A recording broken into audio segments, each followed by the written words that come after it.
It is time to change the course of the nation, to work together to bring an end to the division that exists in our nation. That's what this election is about. Hope, change, the future. And so it is, my fellow Americans, that I urge you to reject Barack Obama and his cynical campaign for president. I urge you to reject the policies and the wording of the charismatic demagogue. Barack Obama condemns the United States Constitution, our highest law, because it does not empower him to redistribute the income of the middle class and give it to people who do not work. Obama condemns our judicial system, not because it's too liberal and too activist, but because it will not impose his left-wing policies by judicial fiat. Obama believes that the tax code should be used not to fund the legitimate purposes of government, but to massively expand the size and power of the federal government. It's time for change. It is time for the kind of change that has made this country great. And the change we seek, the change that matters, is change that expands our liberty, expands opportunities, expands wealth creation, and expands our horizons. It is time to celebrate capitalism, not demonize it. It's time to celebrate success, not punish it. It is time to ignite our economy, not smother it. Barack Obama speaks the language of the socialist. Barack Obama peddles class warfare. He peddles human envy. This is not what American leaders do. This is not what would-be American presidents should do. This is the tactic of the authoritarian, to create animosity, to create anger, to create fear, all for the purpose of undermining the strength and the unity of our society. Barack Obama comes from a long line of ideologues who puts the interest of big government above the interest of the individual and the interest of the family. He seeks to replace the American entrepreneurial spirit with government regulations and mandates. James Madison, Thomas Jefferson, Abraham Lincoln, Ronald Reagan all embraced the principle that America was a different place because of its respect for the individual. They did not talk about the government redistributing wealth. They did not talk about the government punishing success.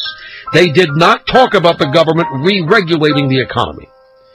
They did not say that paying more taxes was patriotic.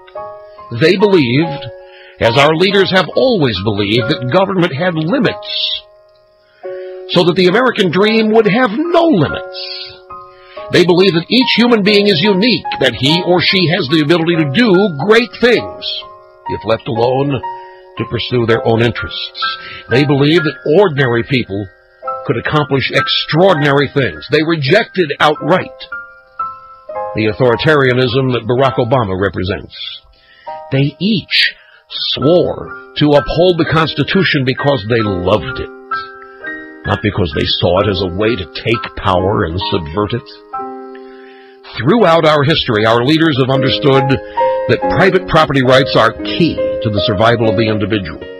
If you take his property, you take his livelihood. If you take his property, you attack his spirit. From the day our nation was born, the preservation of private property has been considered a priority of law.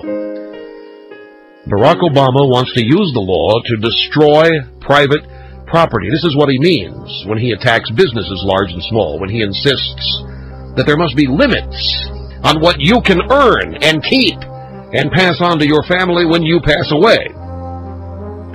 He wants the government to control your private property, your income, your assets. In other words, my fellow Americans, Barack Obama believes that when you go to work each day, when you save some of your money, when you write your will, the federal government can and must be involved in all of those decisions. What would Jefferson, Madison, Lincoln, and Reagan say about that? Jefferson and Madison would call it the abuses of monarchy. Lincoln would call it the abuses of despotism. Ronald Reagan would call it the tyranny of socialism. Our nation is built on the premise that the federal government has specific limited powers. It has important powers, yes, but they are restricted to certain activities. And the purpose of those powers is not to expand the authority of politicians and bureaucrats in Washington, but to organize society around the concept of individual liberty. The individual is not to be a slave to government. He is not to be an employee of the politician or the bureaucrat. He is to be respected and protected from government. That is why we have a Bill of Rights. That is why we have separation of powers. That is why we have states' rights. For several decades, the left has attempted to destroy these protections. The left does not want to be hemmed in by the Constitution. They have sought ways to avert the legal limits the founders placed on them and their ambitions, and sadly, they have made much progress in this regard, and they have placed all hope that Barack Obama will finally deliver them the victory over the American people they have craved. And make no mistake, my fellow Americans, a Barack Obama victory is a victory over the American people. And that is, in the end, what this election's really about. Will the American people remain free, or will they once and for all become servants of government? Will the politicians and bureaucrats in Washington be empowered to confiscate the hopes, the dreams, the finances, the property of the people as they see fit, any time they see fit, or will the people still be in charge of their own government and their own destiny?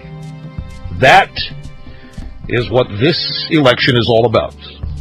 When Barack Obama says that he will make sure you do not lose your home, that you will go to college, that you will receive free health care, that you will have child care, that you will be free from want, free from desire, free from need, he repeats the lies of past authoritarians who have made the same claims and the same promises, and who have delivered nothing but poverty, misery, and hopelessness. Obama represents an ideology for which there are no limits on power.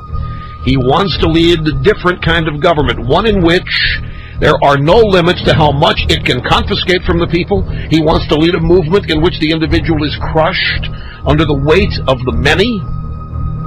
And Obama, like others in the past, speaks of democracy as he pursues anti-democratic goals. As his mentor Saul Alinsky taught, you must use the language of the middle class in order to destroy it.